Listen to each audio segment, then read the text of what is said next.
PDM के platform पर हम इकट्ठे जद्दोजहद कर रहे हैं, जो कि आइन की हुक्मरानी की जद्दोजहद है। अगर वो जीत जाते तो फिर आप ये कहते हैं कि जेयूआई को लोगों ने मुस्तरद किया। मुस्तरद तो नहीं, वोट तो मिले हैं सबको।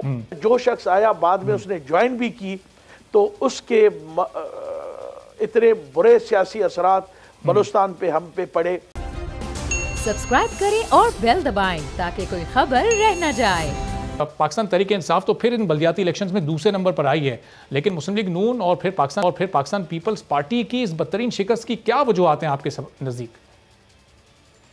बिस्मिल्लाहिर्रहमानिर्रहीम। देखें, पहली बात तो ये है कि केपीके एक ऐसा सूबा है जिसमें के तकरीबन अब 8 साल हो चुके हैं कि जिसमें पीटीआई की हुकूमत है, और ये तब्दीली का जो नारा लगा था और जिसने पूरे मुल्क को अपनी मैं समझता हूँ कि लपेट में इस तरह से लिया कि पूरे मुल्क में एक आज मुआशी बहरान भी है और सियासी बहरान भी है, और लोग जो हैं वो मतलब अपने बेरोजगारी से तंग आ चुके हैं, लोग इनकी करप्शन से तंग आ चुके हैं।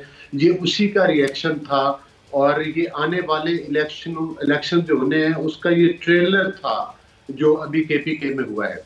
जहां तक इनकी शिकस्त है वो तो आपके सामने ही है, और इन पर अवाम ने अदम एतमाद किया है। ये अदम एतमाद सिर्फ इधर नहीं हुआ, बल्कि ये पूरे पाकिस्तान में हर जगह पर आपको होता हुआ नजर आ रहा है। पंजाब में जो इलेक्शन हुए आपने देखा कि अभी जो है खानेवाल में सूबाई सीट पर इलेक्शन हुआ, वहां पर भी बहुत बुरी तरह इनको शिकस्त हुई पीटीआई को। फिर आपने देखा कि ये टेक्निकली बहाने बना के लाहौर के इलेक्शन से भागे, वहां से उसे भी मुस्लिम लीग हुई। आपने कराची में एक जो फैसल वाडा ने सीट छोड़ी थी उस पर भी 6ठे नंबर पर पीटीआई आई थी। जहां तक मतलब है कि मौलाना साहब की पार्टी है, देखिए ये उनकी मरियम साहिबा ने भी कहा है कि ये उनकी कामयाबी हमें अपनी कामयाबी महसूस होती है, क्योंकि पीडीएम के प्लेटफॉर्म पर हम इकट्ठे जद्दोजहद कर रहे हैं, जो कि आइन की हुक्मरानी की जद्दोजहद है, जो कि वोट को इज्जत दो के नारे के ऊपर जो हम गामदान है और पाकिस्तान में कानून और आइन की हुक्मरानी के लिए मिलकर जद्दोजहद कर रहे हैं। और केपीके के बेशुमार, चूंकि इधर पहले आपको पता है कि एमएमए की हुकूमत रही जिसमें मौलाना साहब ने डिलीवर किया, और यही वजह है कि वहां पर मतलब है कि उनका एक वोट बैंक है, और पहले भी मौलाना साहब के साथ भी धांधली। लेकिन अलीगौर साहब अगर माजी में मौलाना साहब ने डिलीवर किया था तो फिर केपीके ने एएनपी को क्यों मुंतखब किया? फिर एएनपी ने अगर डिलीवर किया था तो फिर पाकिस्तान तहरीक इंसाफ फिर इख्तियार में क्यों आई? और फिर 2018 में पाकिस्तान तहरीक इंसाफ का दूसरा दौर और बड़ी अक्सरियत के साथ क्यों आया? इसका मतलब कि 2013 से 18 तक पाकिस्तान तहरीक इंसाफ ने भी डिलीवर किया था फिर वहां पर। नहीं, देखिए बात यह है कि जब इनकी पहली गवर्नमेंट बनी तो उस वक्त ऊपर नून लीग की हुकूमत थी। फिर जिस तरह से नून लीग की हुकूमत के खिलाफ जो साजिशें हुई, जो आपने सारा वो सिलसिला देखा, और वो सिलसिला डस्का के इलेक्शन में एक्सपोज हुआ। लेकिन बिलखसूस मैं आपका सवाल की तरफ आऊंगा कि जो मौलाना साहब के बेशुमार ऐसे उम्मीदवार थे, क्योंकि हमारा मकसद यही था कि ये जो मतलब जेली तब्दीली है इसका सफाया किया जाए, तो उसके लिए बेशुमार जगह पर हमने नून लीग के कैंडिडेट्स विड्रा कराए ताकि मौलाना साहब की पार्टी को तक़वियत मिले, और हमने मौलाना साहब के कैंडिडेट्स को सपोर्ट किया। और आपने तो देखा है कि जो इवन असेंबली के इलेक्शन हुए, जो बाई इलेक्शन हुए, परवेज खटक के हल्के में हम जीते, जो कि इनका गढ़ माना अलीगौर साहब, इसका मतलब आप अगर अपने कैंडिडेट्स विड्रॉ नहीं करवाते तो फिर वो मौलाना का वोट काटते और उसका फायदा फिर पाकिस्तान तहरीक इंसाफ को होता, फिर उनकी सीट्स बढ़ सकती थी। ऑब्वियसली मतलब है कि कुछ सीटों पर हमने अपने कैंडिडेट्स विड्रा करवाए, और जहां पर हमारे कैंडिडेट्स नहीं थे वहां पर हमने मौलाना साहब को सपोर्ट किया। और आपने देखा कि जहां से पीटीआई कामयाब हुई है वो तो बहुत छोटी छोटी तहसीलें हैं। मतलब है आप यूं कह ले कि 90% इन्होंने इलेक्शन हारे हैं। आप अगर देखें कि जहां पर बड़े अजला थे और बड़ी तहसीलें थी वहां पर बाकी पार्टी जीती हैं। इवन नून लीग की भी सीटें थोड़ी है लेकिन वो जीती है, और मौलाना साहब की पार्टी जीती, और मौलाना साहब की पार्टी के साथ हमारी नून लीग की भी सपोर्ट थी। दूसरी बात यह है, और मौलाना साहब का जाती जो असर रसूख है उसको भी नजरअंदाज नहीं किया जा सकता, वो यकीनी तौर पर केपीके में बड़ा नुमाया है। बहुत बहुत शुक्रिया अलीगौर बलूच साहब, नून लीग के सीनियर रहनुमा हमारे साथ मौजूद थे और कह रहे थे कि चूंकि नून लीग ने अपने कुछ उम्मीदवारों को विड्रॉ करवाया, तो ये वजह बनी है JUI के बलदियाती इलेक्शन KP के जीतने की। हाजी अब्दुल जलील साहब तर्जुमान हैं जमीयत उलमा इस्लाम खैबर पख्तूनख्वा के, हमारे साथ मौजूद हैं। उनसे ज़रा जानते हैं कि वाकई ये नून लीग के इत्तेहाद की वजह से हुआ, उनके ताउन की वजह से हुआ, या फिर JUI खैबर पख्तूनख्वा की हकीकी मायनों में सबसे बड़ी जमात के तौर पर अब सामने आ चुकी है। बहुत शुक्रिया हाजी साहब, पहले तो आपको मुबारक हो, बड़ी ज़बरदस्त कामयाबी आपने हुकूमती जमात को शिकस्त देकर हासिल की। अली गौर बलोच साहब भी मौजूद थे, नून लीग के रहनुमा, फरमा रहे थे कि उन लोगों ने बड़ा ताउन किया आपकी इस जीत में, उन्होंने अपने कैंडिडेट्स को विड्रॉ करवाया तो वो वोट आपको मिला, तो फिर आपकी ये जीत मुमकिन हो सकी। हाजी साहब बिस्मिल्लाहिर्रहमानिर्रहीम। बहुत शुक्रिया जनाब। बात यह है कि सुबह खैबर पख्तूनख्वा के जिन अजला में इलेक्शन हुए हैं उस अजला में ओवरऑल हमारा इत्तेहाद मुस्लिम लीग से नहीं था, बल्कि कुछ जगहों पर मुस्लिम लीग से मुकाबले भी थे। पिशावर के कुछ हल्कों में मुकाबले भी थे। हाँ, अलबत्ता पिशावर की जो मेयर की सीट थी उसमें मुस्लिम लीग ने अपना बंदा विड्रा कराया था और उसने एन मौके पे विड्रा कराया था। निशान उनका फिर भी था, लेकिन बहरहाल उन्होंने अमीर मकाम साहब ने हमारे साथ जलसे भी किए हैं, ताउन भी किया है, तो उनके ताउन से हम पिशावर के मेयर की सीट जीते हैं जी। अच्छा, और फिर हाजी साहब ये वजह क्या थी कि पीपल्स पार्टी और नून लीग को भी खैबर पख्तूनख्वा पिशावर के अवाम ने रिजेक्ट कर दिया? क्या मौलाना साहब के मजहबी रुझान की वजह से लोगों ने आपको वोट दिया, या फिर मौलाना साहब का जो जारहाना रवैया था, जो अपोजिशन थी, हकीकी मायनों में वो अकेले अपोजिशन कर रहे थे, इसका फ़ायदा हुआ उनको? बुनियादी वजह आप क्या समझते हैं? बुनियादी वजह तो सारी दुनिया जानती है कि हमारे मौलाना फजल रहमान साहब ने गुज़िश्ता 4 साल से जिस अंदाज में मुहिम चलाई है मौजूदा हुकूमत के खिलाफ, अपने बयानियों को तक़वियत जिस अंदाज से पहुंचाई है। 15 हमने मिली मार्च किए, फिर हमने धरना दिया, फिर हमने पूरे पाकिस्तान की सतह पर हमने लोगों को मुनज़्ज़म किया, फिर हमने वो बयानियाँ दिया महंगाई के खिलाफ जो हमने स्ट्रगल की।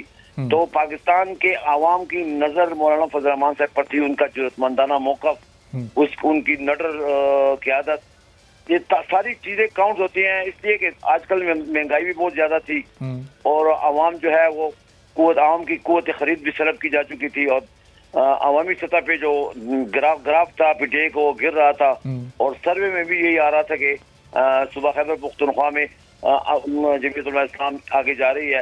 और फिर आप ये भी अंदाजा करें कि हमने 2003 से 2013 से लेकर अभी तक हम जमीयत उलमा इस्लाम PTI की सेकंड विनर आते हैं, सेकंड नंबर पर आते हैं। तो इस दफा इन्होंने 8 साल सुबह खैबर पख्तूनख्वा में जो गुजारे हैं, तो 8 साल तक इनकी कोई कारगुजारी नहीं थी, कारकर्दगी नहीं थी, गुड कॉर्नर नहीं थी। तो इस वजह से लोगों की जो निगाहें थी सेकंड जमात तो चूंकि थी जमीयत उलमा, तो जमीयत उलमा इस्लाम को उन्होंने चॉइस किया है, और जमीयत उलमा इस्लाम की क़यादत को, जमीयत को उन्होंने चॉइस किया अवाम ने। तो ये एक अच्छी तब्दीली का आगाज है। तो इसका मतलब हाजी साहब के मौलाना साहब ने तो की मौसर अपोजिशन, वो सबके सामने भी है, सबसे पहले आज़ादी मार्च भी इस हुकूमत के खिलाफ आप लोगों ने ही निकाला। इसका मतलब पीपल्स पार्टी और नून लीग मौसर अपोजिशन करने में नाकाम हो गए। पिशावर के लोगों ने उनको तो बुरी तरह रिजेक्ट कर दिया। इतना बुरा नतीजा तो पाकिस्तान तहरीक इंसाफ का भी नहीं आया, क्योंकि महंगाई बढ़ी, बेरोज़गारी बढ़ी, अवामी मसाइल उनके दौर में बढ़े, लेकिन इसके बावजूद भी अपोजिशन की 2 बड़ी जमातें ज़्यादा नाकाम साबित हुई हैं। हम इसको इस तनाजुर से नहीं देखेंगे, बल्कि हम इसको इस तनाजुर से देखेंगे कि अगर आप वोटों की शरह निकालें, तनासब निकालें, तो पिशावर में हमने अगर 60+ लिया है तो 50 माइनस तो तीनों पार्टियों ने लिया है। अब पीपल पार्टी ने और ANP ने भी 50,000 वोट लिया, 1 लाख वोट लिया, और हमने भी 62,000 लिया है, तो 1.5 लाख वोट तो PTI के खिलाफ चला गया है ना। इस तनाजर से हमने देखना होगा। उनको वोट भी मिले हैं, ऐसी बात नहीं है कि उनको वोट नहीं मिले, लेकिन जीतने वाला तो एक ही होता है, 2 तो नहीं होते ना। अगर वो जीत जाते तो फिर आप ये कहते हैं कि JUI को लोगों ने मुस्तरद किया। मुस्तरद तो नहीं, वोट तो मिले हैं सबको, लेकिन विनर जो होती है 1 वोट से जीत जाए या 3 वोट से, 1,000 से या 10,000 से, विनर तो विनर ही होता है ना। सही, लेकिन हाजी साहब ज़ाहिर है पाकिस्तान तहरीक इंसाफ जिन वजूहात पर अभी बात कर रही है उनकी अपनी शिकस्त की, वो एक वजह टिकटों की गलत तकसीम भी है कि टिकट्स बड़े गलत तरीके से दिए गए, जिनको मेरिट पर दिए जाने चाहिए थे वो नहीं दिए। तो ये इन लोगों को, जो लोग गुस्से में थे पहले पाकिस्तान तहरीक इंसाफ के, मौलाना साहब ने किस हिकमत अमली के तहत मनाया? आपकी जमात ने ऐसा क्या काम किया कि वो जो PTI का लूजिंग वोट था वो आपके विनिंग वोट में कन्वर्ट हो गया? एक बात तो ठीक है कि PTI का हमेशा मौक़िफ़ ये रहा है कि हमारे पास 300 अरस्त जो हैं और हम माशी तौर पर, इक़्तिसादी तौर पर मुल्क को आसमान तक ले जाएंगे। जब ये हुकूमत में आए तो उन्होंने एतराफ़ किया कि हमारे पास जो टीम थी वो नाकाम हो गई है। अब जब इन्होंने टिकट तकसीम किए तो उनकी तारीफें करते थे कि ये बड़ा तकड़ा कैंडिडेट है और ये है और वो है। अब जब हार गए हैं तो उसका इल्जाम लगा रहे हैं, अपने ही कैंडिडेट्स को नाअहल कह रहे हैं, अपने ही कैंडिडेट्स के मुताबिक कह रहे हैं कि हमने गलत कैंडिडेट खड़ा किया है। तो ये तो इनको पहले सोचना चाहिए था ना। बहरहाल मौलाना फजल रहमान साहब का जो बयानिया था और मौलाना साहब की जो जदोजहद थी, फिर आपने देखा कि जमीयत उलमा इस्लाम सूबा खैबर पख्तूनख्वा ने इन 3-4 सालों में घर में बैठकर वक्त नहीं गुजारा, लेकिन हमारा कारकुन मुतारक रहा। आप लोग ऑपोजिशन करते हैं, लेकिन हाजी साहब अब जो हुकूमती कुछ हल्के हैं, हुकूमती लोग हैं, अब वो ये सवाल मौलाना साहब से पूछ रहे हैं, अगर वन लाइनर आप बता सकें कि अब ये मौलाना साहब इलेक्टेड कहलाएंगे या सिलेक्टेड कहलाएंगे?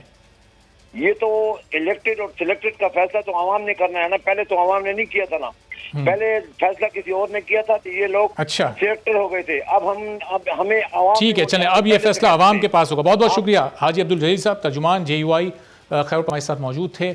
और ज़ाहिर पाकिस्तान तहरीक इंसाफ यहाँ पर नाकाम हुई है, JUI कामयाब हुई है, और पाकिस्तान तहरीक इंसाफ ने खुद जो अभी तक असबाब बयान किए शिकस्त के, कुछ लोग महंगाई की बात कर रहे हैं, लेकिन कुछ और ख़ुद वज़ीर आज़म भी टिकट्स की गैर मुनसिफाना तकसीम पर भी बात कर रहे हैं। और ये पहला मौका नहीं है कि पाकिस्तान तहरीक इंसाफ ने आम इलेक्शंस में टिकट्स की गैर मुनसिफाना तकसीम की है। इससे पहले जब सेनेट इलेक्शन हुए थे तो बलूचिस्तान से खासा शोर मचा था। वहाँ पर एक बड़े बिजनेसमैन अब्दुल कादिर साहब को, जिनकी पार्टी से कोई एफिलिएशन भी नहीं थी, उनको टिकट दे दिया गया था। और फिर उसके बाद किस तरह से वहाँ से रिएक्शन सामने आया था।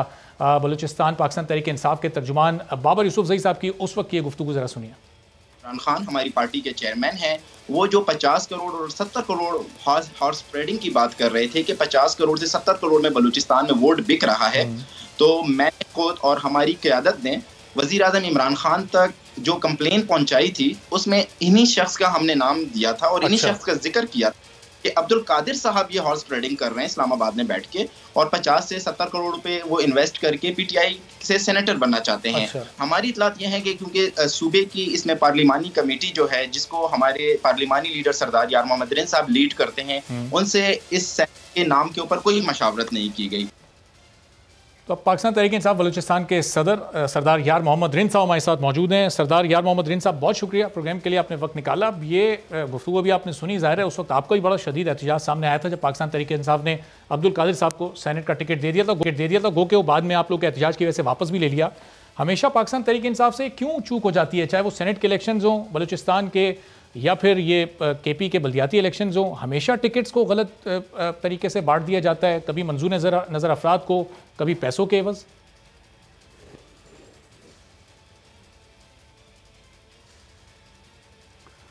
बिस्मिल्लाहिर्रहमानिर्रहीम, इय्याका नअबुदु व इय्याका नस्तईन। देखिए जनाब, ये तो हकीकत है, इसमें तो कोई शक नहीं है। बदकिस्मती से ये 2-3 दफ़ा ये हादसे हुए हैं और ख़ास तौर पे बलूचिस्तान में शुरू हुआ, और अब्दुल कादिर जैसे शख्स को उन्होंने सेनेट का टिकट दे दिया। उसकी जगह पे मैंने कुछ दोस्तों ने मिल के मेरे बेटे को भी नामज़द किया था, उन्होंने पेपर भरे थे, मगर आखिरी वक्त तक पार्टी ने मेरे साथ वो नहीं, मतलब मेरे कैंडिडेट को उन्होंने हेल्प नहीं की। मगर उसके अलावा चंद बलूचिस्तान में ऐसे लोग हैं जिन्होंने बलूचिस्तान के अंदर बदकिस्मती से PTI को बिल्कुल जाम कमाल साहब आए थे आपके पास, उन्होंने आपसे दरखास्त की थी आपके अपने साहबजादे को विड्रॉ कराने की, फिर आपने करवा भी लिया था, उनकी दरखास्त आपने मान ली थी।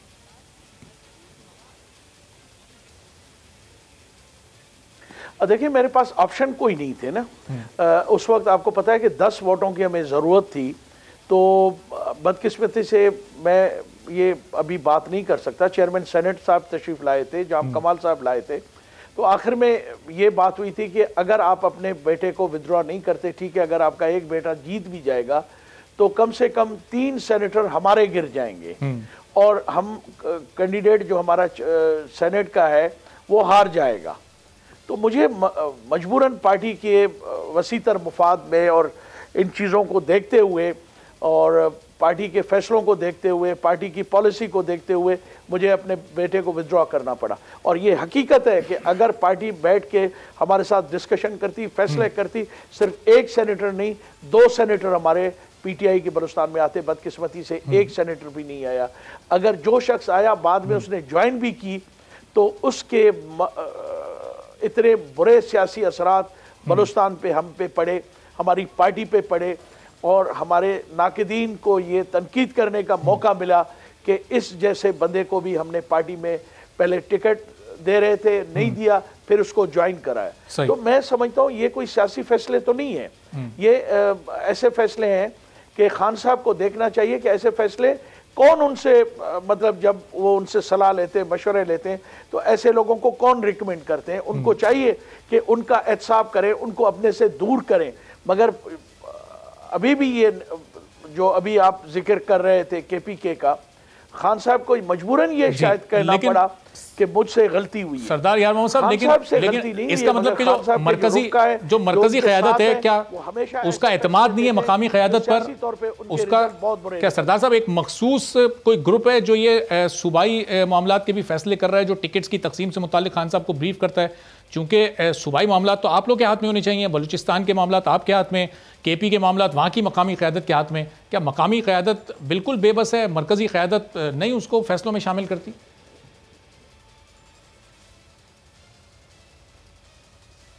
देखिए 2018 का इलेक्शन आपके सामने है, इससे पहले PTI की जो साबका पोजीशन थी वो भी आपके सामने है। 18 में एक कुव्वत बन के हम आए, 7 MP हमारे साथ आए, असेंबली में, प्रोविंशियल असेंबली में लाए, 3 MNA आपके सामने बैठे हुए, चौथा मुझे ज़बरदस्ती हराया गया। मैं चीखता भी रहा, कहता भी रहा, मैं पार्टी क़यादत से भी बात करता रहा, मैंने खान साहब से भी रिक्वेस्ट की, जनरल सेक्रेटरी बदकिस्मती से उस वक्त तरीन साहब हमारे थे, उनसे भी रिक्वेस्ट की कि खुदारा मेरा रिजल्ट को फौरन ओपन करवाएं, क्योंकि 24 घंटे हो गए और मेरा रिजल्ट उन्होंने रोका हुआ है और मुझे मेरे सामने मेरे ठप्पे लगे। मैं सेशन कोर्ट में बैठा हुआ था कि नामालूम किसी की गाड़ी ब्लैक पार्टी की बदकिस्मती क्यों कह रहे हैं आप? आके बिल्कुल, मैं इसमें मुझे कोई शक नहीं है। बलूचिस्तान की सूबाई हुकूमत को वहां पे न लाने में किसी और पार्टी को, बाप ठीक है हमारी अलाइज थी, मगर उस वक्त भी 34 बंदे हमारे साथ थे। मगर रात को मुझे 11 बजे तरीन साहब ने ये फ़ोन करके कहा कि अगर आपने विदड्रॉ नहीं किया जाम साहब के हक में तो खान साहब के अगेंस्ट जो है वो 5 वोट चले जाएंगे।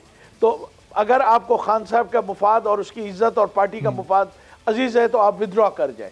तो मजबूरन मुझे उस वक्त मेजॉरिटी होने के बावजूद मैं विदड्रॉ कर गया जाम साहब के हक में।